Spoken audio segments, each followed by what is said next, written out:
ഓം സച്ചിദാനന്ദരൂപായ വിശ്വോത്പത്യാദിഹേതവേ താപത്രയ വിനാശായ ശ്രീകൃഷ്ണായ വയം നുമാം. എല്ലാ സുഹൃത്തുക്കൾക്കും എൻ്റെ വിനീതമായ നമസ്കാരം. ശ്രീമദ് ഭാഗവതം ദശമസ്കന്ധ അതാ സപ്തത്രിംശത്തമോധ്യായ. 37-ാമത്തെ അധ്യായത്തിൽ കേശിവധം, നാരദസ്തുതി, വ്യോമാസുരവധം ഇത്രയാണ് വർണ്ണിച്ചിരിക്കുന്നത്. ഇന്ന് നമുക്ക് പഠിക്കേണ്ട ഭാഗത്തിൽ നമുക്ക് കേശിവധമാണ് പഠിക്കേണ്ടത്.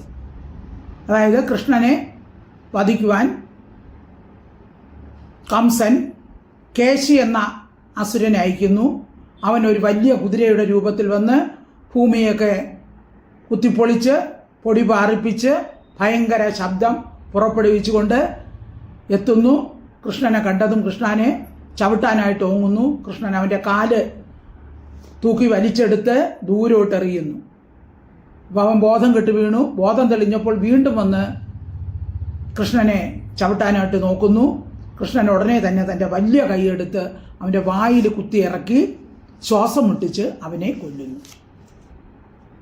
കേശിയെ കൊന്നതുകൊണ്ടാണ് ഭഗവാനെ കേശവൻ എന്ന് പേര് കിട്ടിയത്. ദേവന്മാർ പുഷ്പവൃഷ്ടി നടത്തുന്നു, നാരദൻ സ്തുതിക്കുന്നു. ഈ ഭാഗമാണ് ഇന്ന് നമുക്ക് പഠിക്കേണ്ടത്. നമുക്ക് നോക്കാം. ഓം നമോ ഭഗവതേ വാസുദേവായ. ശ്ലോകം 1. ശ്രീശുകവാച കേശീതു കംസപ്രഹിത ഖുരൈർമഹീ മഹാഹയോ നിർജരയൻ മനോജവ സടാവദൂതാ പ്രവിമാന സങ്കുലം കുർവന്ന മോഹേഷിത ഭീഷിതാഖിലാം. കേശി തു കംസപ്രഹിത പുരൈഹി മഹി മഹാ ഹയഃ നിർജരൻ മനോജവഃ സടാ അവധൂത അഭ്ര വിമാന സങ്കുലം കുർവൻ ഹേഷിത ഭീഷിത അഖില. കംസപ്രഹിത, കംസനാൽ പ്രേരിപ്പിക്കപ്പെട്ട അയക്കപ്പെട്ട കേശീതു, കേശിയാകട്ടെ. നേരത്തെയുള്ള അധ്യായത്തിൽ പറഞ്ഞു, കേശിയോട് കംസൻ പറഞ്ഞു കൃഷ്ണരാമന്മാരെ കൊല്ലണമെന്ന് പറഞ്ഞു.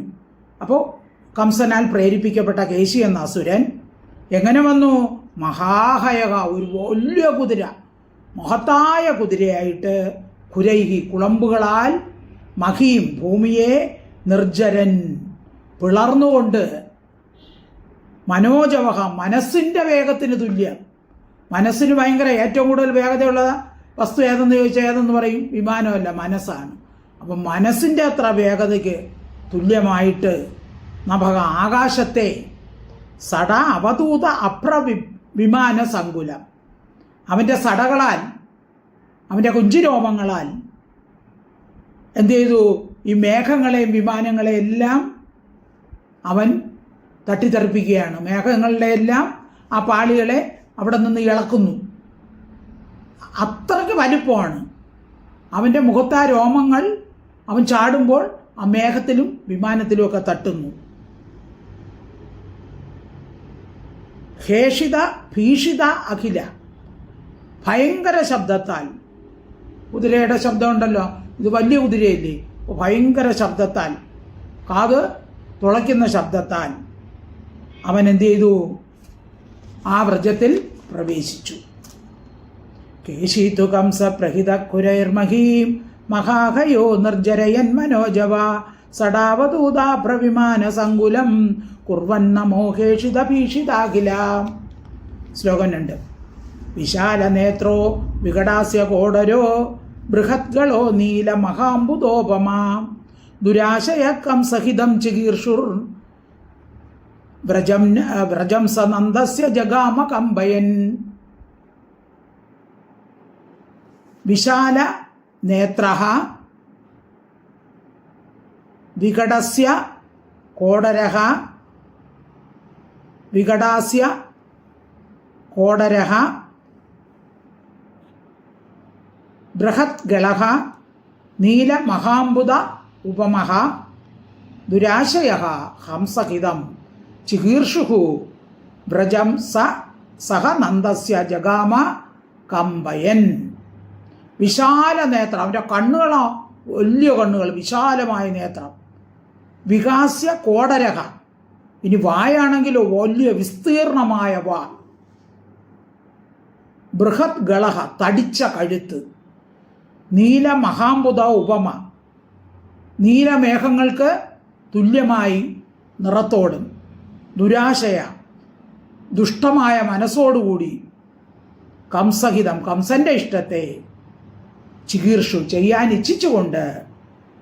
സഹ, അവൻ, ആ കേശി, നന്ദസ്യ വ്രജം, നന്ദൻ്റെ ഗോകുലത്തെ കമ്പയൻ, വിറപ്പിക്കുന്നവനായിട്ട് ജഗാമ, ഗമിച്ചു. ഇപ്പോൾ വലിയ കണ്ണുകളും വായുവൊക്കെ തുറന്നു പിടിച്ച്, വലിയ കഴുത്ത്. അപ്പോൾ ഇവൻ്റെ ആ രോമങ്ങൾ ചാടി ഓടുമ്പോൾ, മനസ്സിനേക്കാൾ വേഗത്തിൽ ഓടുമ്പോഴാണ് ഈ രോമങ്ങൾ മേഘത്തിൽ തട്ടി മേഘങ്ങൾക്കും വിമാനങ്ങൾക്കും ഒക്കെ സ്ഥാനഭ്രംശം വരെ ഉണ്ടാകുന്നു. അങ്ങനെ സകല ജനത്തെയും വിറപ്പിച്ചുകൊണ്ട് അവൻ ഗോകുലത്തിൽ പ്രവേശിച്ചു. വിശാല നേത്രോ വികടാസ്യ കോടരോ ബൃഹദ്ഗളോ നീല മഹാംബുദോപമ ദുരാശയ കംസഹിതം ചികീർഷുർ വ്രജം സനന്ദസ്യ ജഗാമ കമ്പയൻ. ശ്ലോകം 3. തം ത്രാസയന്തം ഭഗവാൻ സ്വഗോകുലം തത്ഹേഷിതൈർവാല വികൂർണിതാംബുദം ആത്മാനമാജൗ മൃഗയന്തം അഗ്രണീർ ഉപാഹ്വയത് സ വനദൻ മൃഗേന്ദ്രവത്. തം ത്രാസയന്തം ഭഗവാൻ സ്വഗോകുലം തത് ഹേഷിതൈഃ വാലവിഘൂർണിത അംബുദം ആത്മാനം ആജൗ മൃഗയന്തം അഗ്രണീഃ ഉപാഹ്വയത് സ വ്യനദൻ മഹേന്ദ്രവത്. തത് ഹേഷിതൈഃ, കഠോരമായ ശബ്ദത്തോടുകൂടി. സോ ഗോകുലം, തൻ്റെ ഗോകുലത്തെ ത്രാസയന്തം, വിറപ്പിച്ചു. വാല വിഘൂർണിത അംബുദം, വാലിൻ്റെ അറ്റത്തുള്ള രോമങ്ങളാൽ ചലിപ്പിച്ച് പറപ്പിച്ച മേഘങ്ങളോടുകൂടിയവനും. അംബുദം, മേഘം. ഇപ്പോൾ വാലിൻ്റെ അറ്റത്തുള്ള രോമങ്ങൾ ചാടുമ്പോൾ വാലിൻ്റെ അറ്റത്തുള്ള രോമങ്ങൾ എന്തു ചെയ്യും? മേഘത്തിലെ തട്ടി മേഘത്തിനെ പറപ്പിക്കും. ആജൗ, യുദ്ധത്തിനായിട്ട് ആത്മാനം, തന്നെ, കൃഷ്ണനെ, മൃഗയന്തം, തിരയുന്നവനായ. അപ്പോൾ മേഘത്തേക്ക് പറപ്പിച്ചുകൊണ്ട് കൃഷ്ണനെ കൊല്ലുവാനായിട്ട് തം, അവനെ, കേശിയെ ഭഗവാൻ കൃഷ്ണൻ അഗ്രത്തിൽ വന്നവനെ, മുമ്പിൽ വന്നവനായി കണ്ടു.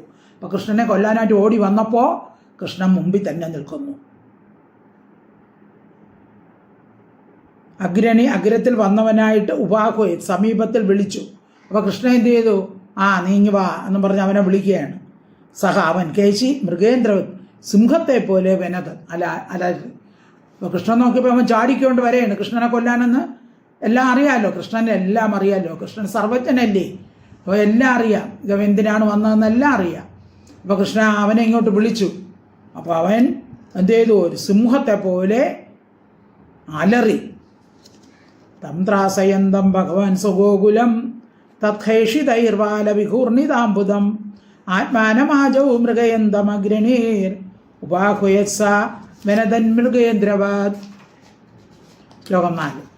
സതം നിശാമ്യാഭിമുഖോ മുഖേനഖം വിപന്നിവാഭ്യദ്രവത് അത്യമർഷണ ജഗാനപദ്ഭ്യാമരവിന്ദലോചനം ദുരാസതച്ചണ്ഡജവോ ദുരത്യയഃ. സഹ തം നിശാമ്യ അഭിമുഖഃ മുഖേന ഖം പിബൻ ഇവ അഭ്യദ്രവത് അത്യമർഷണഃ ജഘാന പദ്ഭ്യാം അരവിന്ദലോചനം ദുരാസദഃ ചണ്ഡജവഃ ദുരത്യയഃ. സഹ, അവൻ, തം, അവനെ, കൃഷ്ണനെ, നിശാമ്യ, കണ്ടിട്ട്,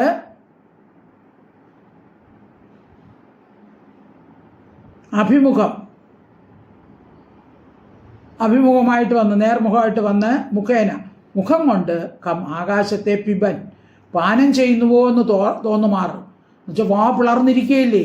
ഇപ്പം ആകാശത്തെ അവ ഇപ്പം വിഴുങ്ങുമോ? വായ് തുറന്ന്, അത്ര വലിയ വായ് തുറന്ന്, അഭ്യദ്രവ വായ് തുറന്ന് അത്യമർഷണം, ഏറ്റവും കോപത്തോടുകൂടി ദുരാസത, പ്രാപിക്കാൻ കഴിയാത്തവനും ദുരത്തെ അതിക്രമിക്കാൻ കഴിയാത്തവനും ചണ്ടജവ ഉഗ്രമായ വേഗത്തോടു കൂടിയവനുമായിട്ട് പദ്ഭ്യാം 2 കാലുകൾ കൊണ്ട് അരവിന്ദലോചനം കൃഷ്ണനെ എന്ത് ചെയ്തു? ജഘാന കാലുകൊണ്ട് കൃഷ്ണനെ അടിക്കുകയാണ്, പിൻകാലുകൊണ്ട് കൃഷ്ണനെ ചവിട്ടുകയാണ് അവൻ. ഇപ്പം തന്നെ കൃഷ്ണനെ കൊന്നു കളയാമെന്ന് വിചാരിച്ച് വളരെ വേഗത്തിൽ വായൊക്കെ തുറന്ന് ഇപ്പം ആകാശത്തെ തന്നെ വിഴുങ്ങിക്കളയുമോ എന്ന് നമുക്ക് തോന്നും. അങ്ങനെ ദേഷ്യത്തോടു കൂടി കൃഷ്ണൻ്റെ അടുത്ത് വന്ന് കൃഷ്ണനെ കൊല്ലാൻ വേണ്ടി എന്ത് ചെയ്തു? പിറം കാലുകൊണ്ട് കൃഷ്ണനെ ചവിട്ടുകയാണ്. സതം നിശാമ്യാഭിമുഖോ മുഖേനകം പിബന്നിവാഭ്യദ്രവത് അപ്യമർഷണ ജഗാനപദ്ഭ്യാമരവിന്ദലോചനം ദുരാസതച്ചണ്ഡജവോ ദുരത്യയ. ശ്ലോകം 5. തദ്വഞ്ചയിത്വാ തമധോക്ഷജോരുഷ പ്രഗൃഹ്യതോർഭ്യാം പരിവിധ്യ പാദയോ സാവജ്ഞം ഉത്സൃജ്യ ധനുഷദാന്തരേ യഥോരകം താർഷ്യസുതോ വ്യവസ്ഥിതഃ. തദ്വഞ്ചയിത്വാ തം അധോക്ഷജഃ രുഷ പ്രഗൃഹ്യ ദോർഭ്യാം പരിവിധ്യ പാദയോഃ സ അവജ്ഞം ഉത്സൃജ്യ ധനുഃ ശതാന്തരേ യഥാ ഉരകം താർഷ്യസുതഃ വ്യവസ്ഥിതഃ. തത് അതിനെ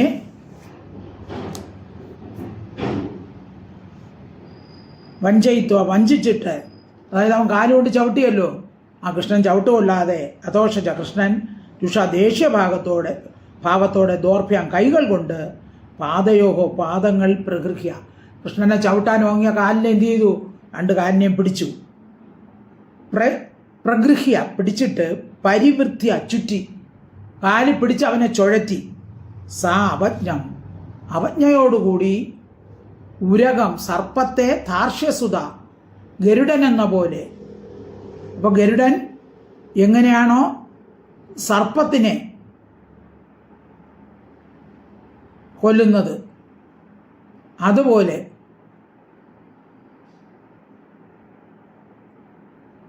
ഉരകം സർപ്പത്തെ താർഷ്യസുത ഗരുഡൻ എന്ന പോലെ അവനെ ധനുശതാന്തരെ 100 വിൽപ്പാടകലെ ഉത്സൃജ്യ വലിച്ചെറിഞ്ഞിട്ട് വ്യവസ്ഥിത വിശേഷേണ അവിടെ തന്നെ നിന്നു. ഭഗവാൻ ഒന്നും അറിയാത്ത മട്ടിൽ ചവിട്ടാൻ വന്നവൻ്റെ കാലിനെ പിടിച്ച് ചുഴറ്റിയിട്ട് ദൂരെ ഒറ്റ ഏറ് വെച്ച് കൊടുത്തു. തത്വഞ്ചയിത്വാ തമധോക്ഷജോരുഷ പ്രഗൃഹ്യതോർഭ്യാം പരിവിധ്യ പാദയോ സാവജ്ഞ ഉത്സൃജ്യ ധനുശതാന്തരേ യഥോരകം താർഷ്യസുതോ വ്യവസ്ഥിതഃ. ശ്ലോകം 6.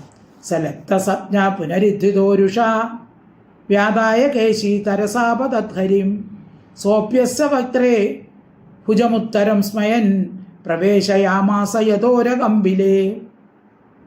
സ ലപ്ത സജ്ഞഃ പുനരുദ്ധിതഃ രുഷ വ്യാദായ കേശി തരസ ആപതദ്ഹരിം സോ അപ്യ അസ്യ വക്ത്രേ ഭുജം ഉത്തരം സ്മയൻ പ്രവേശയാമാസ യഥോരകം ബിലേ. ലബ്ധസജ്ഞ ലഭിക്കപ്പെട്ട ബോധത്തോടുകൂടിയ സഹ കേശി പുനഃ പിന്നെ ഉത്ഥിത എഴുന്നേറ്റ് രുഷ ദേഷ്യത്തോടുകൂടിയവനായി വ്യാതായ വായ് തുറന്നുകൊണ്ട് തരസ വേഗത്തിൽ ഹരിയെ ആപതത് ഹരിയുടെ പുറത്തേക്കൊന്ന് വീണ്ടും ചാടി. ദൂരെ വിഴുന്ന് ആദ്യം ബോധം കിട്ടെങ്കിലും ബോധം തെളിഞ്ഞപ്പോൾ എന്ത് ചെയ്തു? ചാടി എണീറ്റ് വീണ്ടും ഹരിയുടെ നേരെ അവൻ ചാടി. ഭഗവാൻ എന്ത് ചെയ്തു? സഹാബി ഭഗവാൻ ഹരിയും സ്മയൻ പുഞ്ചിരിച്ചു. ഭഗവാൻ ഏതിനും ഒരു പുഞ്ചിരിയാണല്ലോ. ഭഗവാൻ പുഞ്ചിരിച്ചുകൊണ്ട് അസ്യ ഇവൻ്റെ വക്ത്രയെ മുഖത്തിൽ ബിലേ ആ മുഖത്തിലെ ആ ദ്വാരത്തിൽ ഉരകം യഥാ സർപ്പം എന്ന പോലെ, അതായത് ദ്വാരത്തിൽ സർപ്പം എങ്ങനെ കയറുമോ? ഇപ്പോൾ എലിമാളത്തിൽ സർപ്പം പെട്ടെന്ന് ഇഴഞ്ഞങ്ങ് കയറുമല്ലോ, അതുപോലെ ബിലേ ദ്വാരത്തിൽ യഥാ ഉരകം സർപ്പമെന്ന പോലെ ഉത്തരം ഭുജ ഇടത് കൈയിനെ പ്രവേശയാമാസ പ്രവേശിപ്പിച്ചു. സർപ്പം പെട്ടെന്ന് എഴഞ്ഞ് ഒരു മാളത്തിൽ എലിമാളത്തിൽ കയറും പോലെ ഭഗവാൻ എന്ത് ചെയ്തു? തൻ്റെ നീണ്ട കൈയെടുത്ത് അവൻ്റെ വായിലോട്ട് അങ്ങ് കടത്തിവിട്ടു. സലബ്ധസ്വപ്ന പുനരുദ്ധിതോരുഷ വ്യാതായ കേശി തരസാപതദ്ധരിം സോപ്യസ്യ വക്ത്രേ ഭുജമുത്തരം സ്മയൻ പ്രവേശയാമാസ യഥോരകമ്പിലേ. ശ്ലോകം 7. ദന്താനിവേദുർഭഗവദ്ഭുജസ്പൃശ സ്തേകേശിന തപ്തമയസ്പൃശോ യഥാ ബാഹുശ്ച തദ്ദേഹഗതോ മഹാത്മനോ യഥാമയ സംവ വൃഥേ ഉപേക്ഷിതഃ. ദന്താ നിവേദുഃ ഭഗവത് ഭുജ സ്പൃശ തേ കേശിനഃ തപ്തം അയ സ്പൃശഃ യഥാ ബാഹുഃ ച തദ്ദേഹഗതഃ മഹാത്മനഃ യഥാ ആമയഃ സംവവൃതേ ഉപേക്ഷിതഃ. ഭഗവത്ഭുജ സ്പൃശ ഭഗവാന്റെ ആ കൈയിനെ സ്പർശിച്ച കേശിയുടെ തേ ദന്തങ്ങൾ തപ്തമയ സ്പൃശ. അപ്പോൾ ഭഗവാന്റെ കൈ അകത്തിട്ടപ്പോൾ അവൻ്റെ പല്ല് ആ ഭഗവാന്റെ കയ്യിൽ തട്ടിയല്ലോ. അപ്പോൾ അത് എങ്ങനെ അവന് അനുഭവപ്പെട്ടു?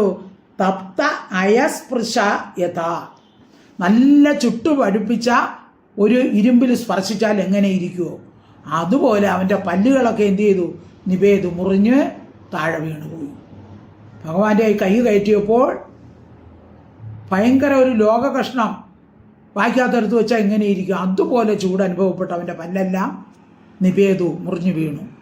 തദ്ദേഹഗത അവൻ്റെ ദേഹത്തിൽ പ്രവേശിച്ച മഹാത്മാവിൻ്റെ ബാഹുഹൂച്ച കൈയും ഉപേക്ഷിക്കപ്പെട്ട ആമയായഥ രോഗമെന്ന പോലെ സംഭവത്തെ ഏറ്റവും വർദ്ധിച്ചു. അതായത് ചികിത്സയില്ലാതെ വിട്ടിരിക്കുന്ന രോഗമെന്ന പോലെ ഭഗവാന്റെ കൈക്കും അത്ര കാഠിന്യമുണ്ടായി. കേശിയുടെ ചികിത്സയ്ക്കാതെ ഇരുന്ന രോഗം എന്ത് ചെയ്യും? മൂർച്ഛിച്ച് വർദ്ധിച്ചു പോകൂലേ? അതുപോലെ ഭഗവാന്റെ കൈ എന്ത് ചെയ്തു? കേശിയുടെ വായിൽ കയറ്റിയതും അത് വലുതായി പോയി. മുഖദ്വാരം മുഴുവൻ നിറഞ്ഞിരിക്കുന്നത് പോലെ കൈ അങ്ങ് വലുതായി. ദന്താനിബോധർ ഭഗവത് ഭുജസ്പൃശ സ്തേകേശിനസ്തപ്തമയസ്പൃശോ യഥാ ബാഹുശ്ച തദ്ദേഹഗതോ മഹാത്മനോ യഥാമയ സംവവൃതേ ഉപേക്ഷിതഃ. ശ്ലോകമാണ്. സമേതമാനേന സ കൃഷ്ണബാഹുന നിരുദ്ധവായോ ചരണാംശ്ച വിക്ഷിപൻ പ്രസിന്നഗാത്ര പരിവൃത്തലോചന പവാതലേണ്ഡം വിസൃജൻഷിതൗ വ്യസു. സമേധമാനേന സ കൃഷ്ണബാഹുന നിരുത്യവായു ചരണാൻ ച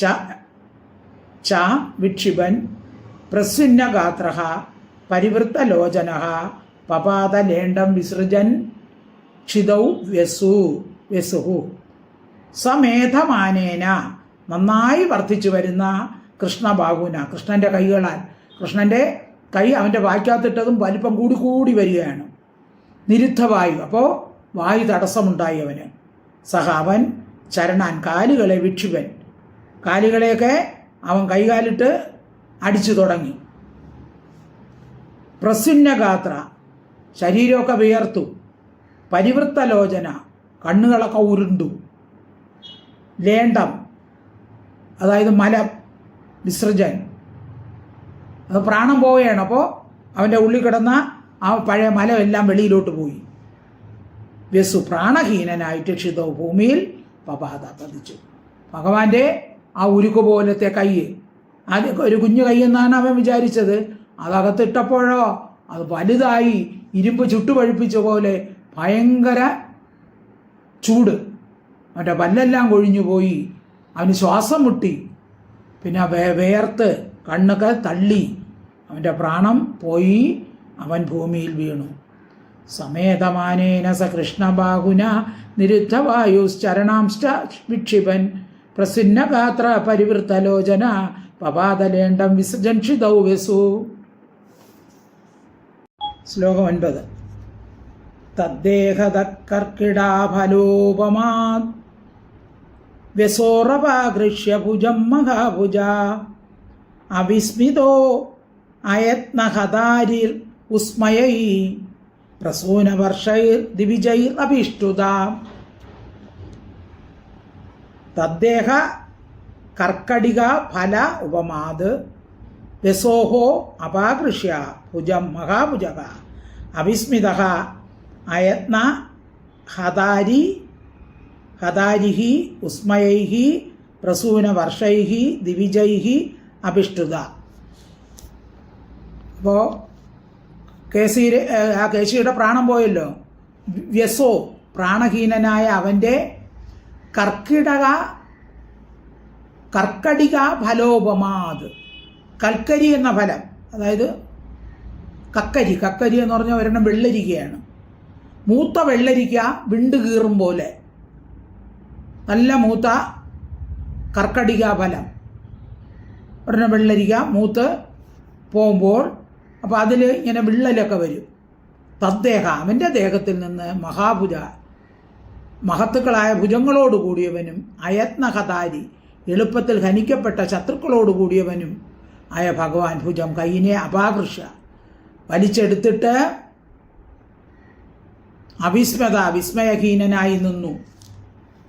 ഉസ്മയെ ആശ്ചര്യയുക്തമായ ദിവിജയ് ദേവന്മാരാൽ പ്രസൂനവർഷൈ പുഷ്പവർഷങ്ങളോടുകൂടി അഭിഷ്ഠിത സ്തുതിക്കപ്പെട്ടു. അപ്പോൾ മൂത്ത വെള്ളരിക്ക കായ് വിള്ളുന്നത് പോലെ നല്ല പഴുത്ത വെള്ളരിക്ക അതിൽ നിന്ന് തന്നെ അടർന്നങ്ങ് വീഴുകയും ചെയ്യും. നല്ല പഴുത്ത് കഴിയുമ്പോൾ വെള്ളരിക്ക അതിൽ നിന്ന് വീഴും. ത്രയംബകം യജാമകയിൽ പറയുമല്ലോ, ഉർവാരുകം ഇവ ബന്ധനാ. ആ വെള്ളരിക്ക എങ്ങനെയാണോ പഴുക്കുമ്പോൾ അതിൽ നിന്ന് അടർന്നു വീഴുന്നത്, അതുപോലെ ഭഗവാൻ എൻ്റെ കൈ കയറ്റിയതും അവനും അതങ്ങ് അവൻ്റെ പ്രാണനൊക്കെ പോയി. ഭഗവാൻ എന്ത് ചെയ്തു? അവൻ്റെ വായിൽ നിന്ന് കൈയൊക്കെ വലിച്ചെടുത്തിട്ട് മിണ്ടാതെ നിന്നു. നിർവികാരനായി ഒന്നും സംഭവിക്കാത്ത മട്ടിൽ നിന്നു. ഇത്ര ഘോരനായ അസുരനെ കൊന്നാൽ ശരിക്കും ഒരു ഗർവ് വേണ്ടതാണ്. പക്ഷെ ഭഗവാനോ പ്രയാസം കൂടാതെ തൻ്റെ ശത്രുക്കളെ മുഴുവനും ഹനിക്കാൻ ശക്തനായിരിക്കുന്ന ഭഗവാന് എവിടെയാണ് ഗർവം, അല്ലേ? അപ്പോൾ ഇവൻ്റെ വധം വിസ്മയത്തിനൊരു കാരണവുമില്ല. പക്ഷെ കണ്ടു നിന്ന ദേവന്മാർ ആശ്ചര്യപ്പെട്ട് പുഷ്പവൃഷ്ടി നടത്തി. ഭഗവാൻ കേശിയെ വധിച്ചതുകൊണ്ടാണ് ഭഗവാന് കേശവൻ എന്ന് പേര് കിട്ടത്. ഇതുകൊണ്ട് മാത്രമല്ല, നേരത്തെ നമ്മൾ പഠിച്ചിട്ടുണ്ട് പല ഇതും, അല്ലേ? നല്ല ആ മുടി കേശമുള്ളതുകൊണ്ട്, ചുരുണ്ട മുടിയുള്ളതുകൊണ്ട് കേശവൻ എന്ന് പറയാം. പിന്നെ അതുപോലെ ഈശൻ, കഹ, ക പ്ലസ് ആ, അതായത് ബ്രഹ്മാവ്, വിഷ്ണു, മഹേശ്വരന്മാർ എന്നിവ എന്ന് 3 പേരും ചേർന്നതാണ്. അതാണ് കേശവൻ. ഇവിടെ കേശിയെ വധിച്ചതുകൊണ്ട് ഭഗവാന് പേര് കിട്ടാൻ ഒരു കാരണം കേശിയെ വധിച്ചതുകൊണ്ടാണ്. തദ്ദേഹ കർക്കടികാഫലോപമാ വ്യസോറപഹൃഷ്യഭുജം മഹാഭുജ അവിസ്മിതോ യത്ന ഹതാരി ഉസ്മയൈ പ്രസൂനവർഷൈർദിവിജൈരഭീഷ്ടുത. ശ്ലോകം 10. ദേവർഷിറുപസംഗമ്യ ഭാഗവത പ്രവരോ നൃപ ക്ലിഷ്ടം അക്ലിഷ്ടകർമാണം രഹസ്യേതത് അഭാഷതാം. ദേവർഷി ഉപസംഗമ്യ ഭാഗവത പ്രവര നൃപ കൃഷ്ണം അക്ലിഷ്ടകർമ്മണം രഹസ്യ ഏതത് അഭാഷത.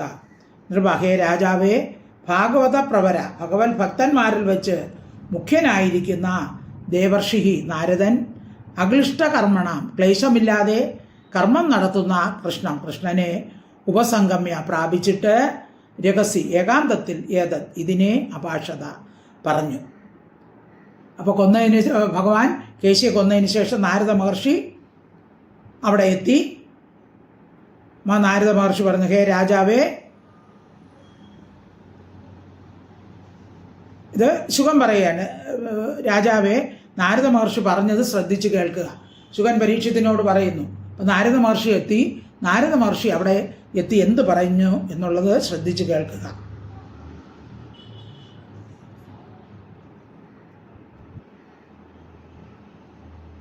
ദേവർഷരുപസംഗമ്യ ഭാഗവത പ്രപരോ നിവ ക്ലിഷ്ടമക്ലിഷ്ട കർമാണം രഹസ്യേതത് അഭാഷത.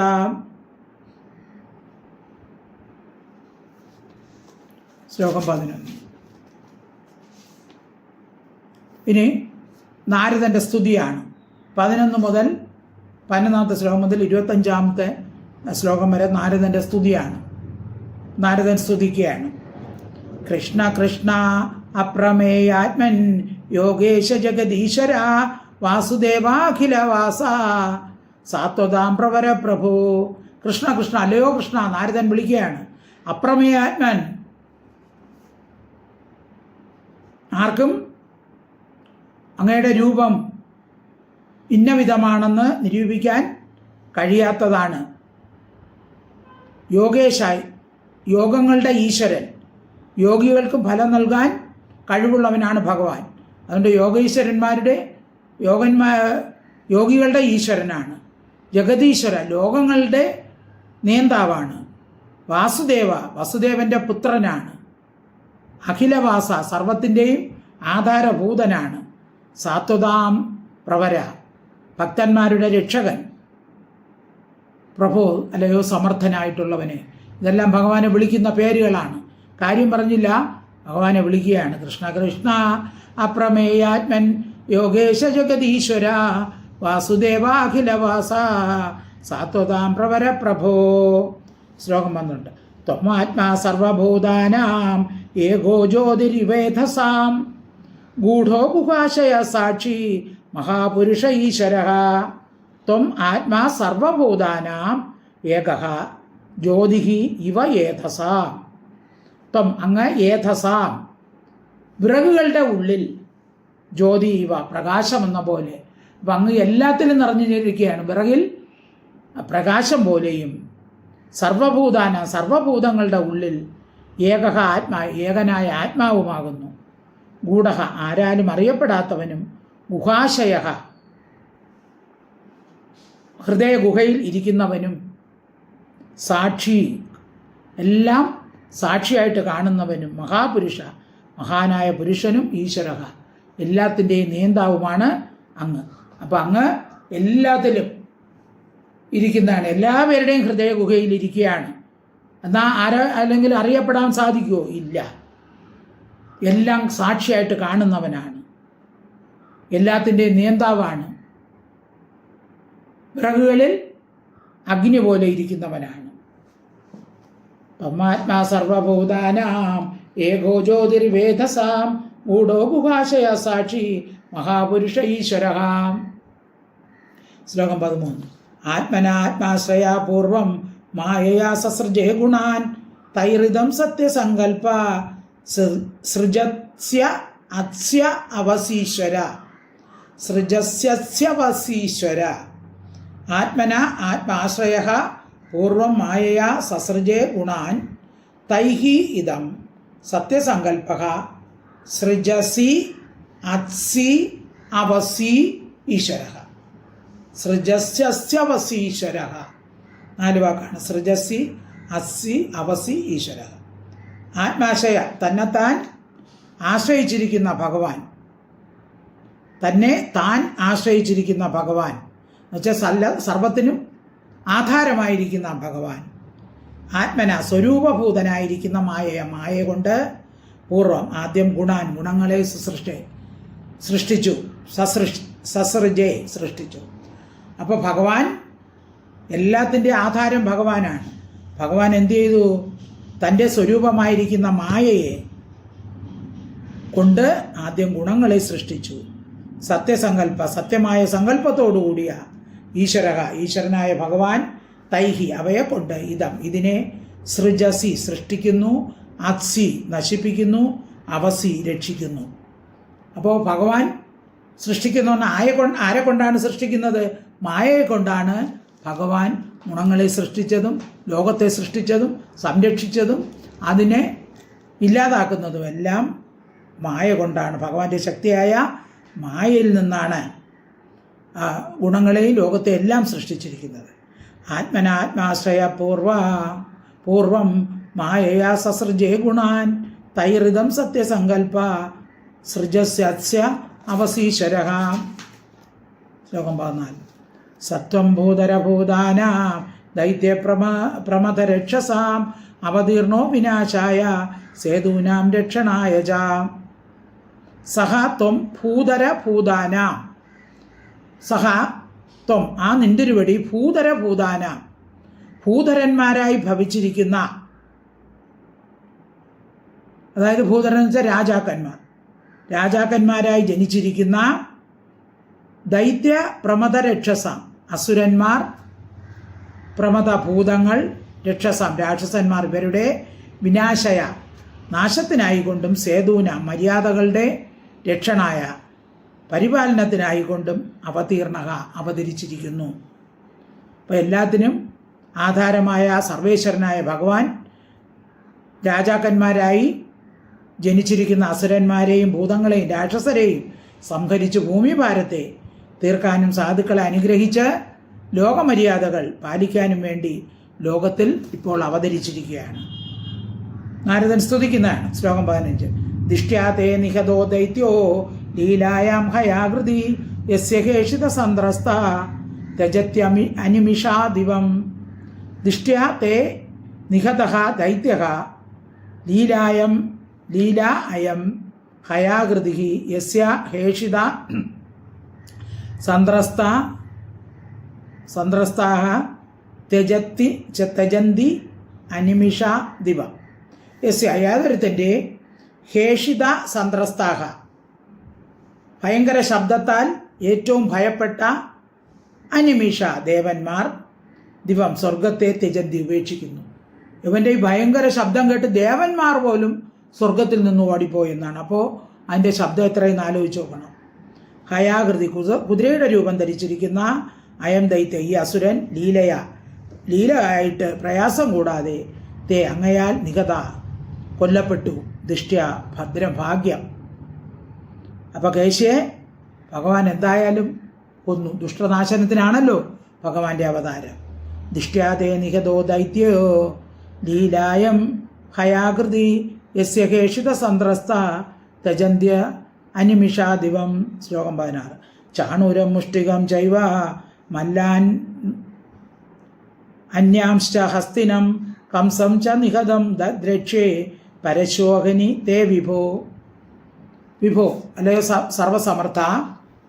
പരശുഹാഹനി, പരശു എന്ന് വെച്ചാൽ മറ്റന്നാൾ, അഹനി ദിവസം എന്നുള്ള മറ്റന്നാൾ. ചാണൂരഹ ചാണൂരനും മുഷ്ടികം ച മുഷ്ടികനെയും അന്യന്മാരായ മല്ലാൻ ച മല്ലന്മാരെയും ഹസ്തിനം ഹസ്തിയെയും കംസഹ കംസനെയും തേ അങ്ങയാൽ നിഹിതം കൊല്ലപ്പെട്ടതായിട്ട് ദ്രക്ഷ്യയെ കാണുന്നത്. അപ്പോൾ നാരദ മഹർഷി ഇനി വരാൻ പോകുന്ന കാര്യത്തെ പറ്റി പറയുകയാണ്. അപ്പോൾ അങ്ങയാൽ ഇനിയിപ്പോൾ മുഷ്ടികനും ചാണൂരനും മല്ലന്മാരും ആനയും പിന്നെ കംസനും എല്ലാം കൊല്ലപ്പെടും.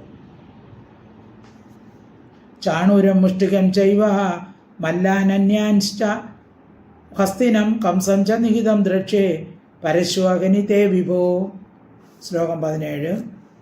യസ്യാനുശംഖയവന മുരാണാം നരകസ്യ ച പാരിജാതാപകരണം ഇന്ദ്രസ്യ ച പരാജയം. തസ്യ ഇതിൻ്റെ അന്തരം ശംഖയവ മുരാണാം ശംഖൻ യവനൻ മുരൻ ഇവരുടെയും നരകസ്യ നരകാസുരൻ്റെയും വധത്തെയും പാരിജാതാപഹരണം പാരിജാതത്തിൻ്റെ അപഹരണത്തെയും ഇന്ദ്രസ്യ ഇന്ദ്രൻ്റെ പരാജയത്തെയും ഞാൻ കാണുന്നു. അപ്പോൾ ഇനി ഇപ്പോൾ അങ്ങ് കംസനെ വധിക്കും. പിന്നെ പഞ്ചജനൻ ശംഖിൻ്റെ രൂപത്തിലുള്ള പഞ്ചജനെ വധിക്കും. യവനൻ മുരൻ നരകാസുരൻ ഇവരെ എല്ലാം വധിക്കും. എന്നിട്ട് സ്വർഗലോകത്തിൽ ചെന്ന് പാരിജാതത്തെ അപഹരിക്കും. അപ്പോൾ എതിർത്ത് വരുന്ന ഇന്ദ്രനെ അങ്ങ് തോൽപ്പിക്കുകയും ചെയ്യുന്നു. അപ്പോൾ വരാൻ പോകുന്ന കാര്യങ്ങളെല്ലാം മുൻകൂട്ടി നാരദൻ അറിയിക്കുകയാണ് ഭഗവാന്. ചാണൂരം മുഷ്ടികം ചൈവ മല്ലാനന്യാംശ്ച ഹസ്തിനം കംസം ച നിഹതേ ദ്രക്ഷേ പാർശ്വഗനിതേ വിഭോ.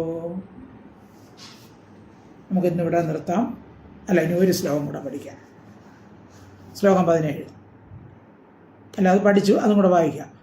തസ്യാനുശങ്കയവനം മുരാണാം നരകസ്യ ച പാരിജാത അപകരണം ഇന്ദ്രസ്യ ച അപരാജിതം. അപ്പോൾ കംസവധം കഴിഞ്ഞിട്ട് പഞ്ചജനൻ എന്ന ശങ്കുരുവിൻ്റെ രൂപത്തിലുള്ള അസുരൻ, പിന്നെ യവനം, മുരൻ, നരകാസുരൻ ഇവരെയൊക്കെ ഭഗവാൻ കൊല്ലുവന്നു. സ്വർഗലോകത്തിൽ ചെന്ന് പാരിജാതത്തെ അപഹരിക്കും. അപ്പോൾ എതിർത്ത് വരുന്ന ഇന്ദ്രനെയും തോൽപ്പിക്കും. അപ്പോൾ ഇന്ന് നമുക്ക് ഇവിടെ നിർത്താം. തസ്യാനു ശങ്കയവനം മുരാണാം നരകസ്യ ച പാരിജാത അപകരണം ഇന്ദ്രസ്യ ച പരാജയം. സർവത്ര ഗോവിന്ദ നാമസങ്കീർത്തനം. ഗോവിന്ദ ഹരി ഗോവിന്ദ. ഹരി ഓം തത്സത്, ഹരി ഓം തത്സത്, ഹരി ഓം തത്സത്.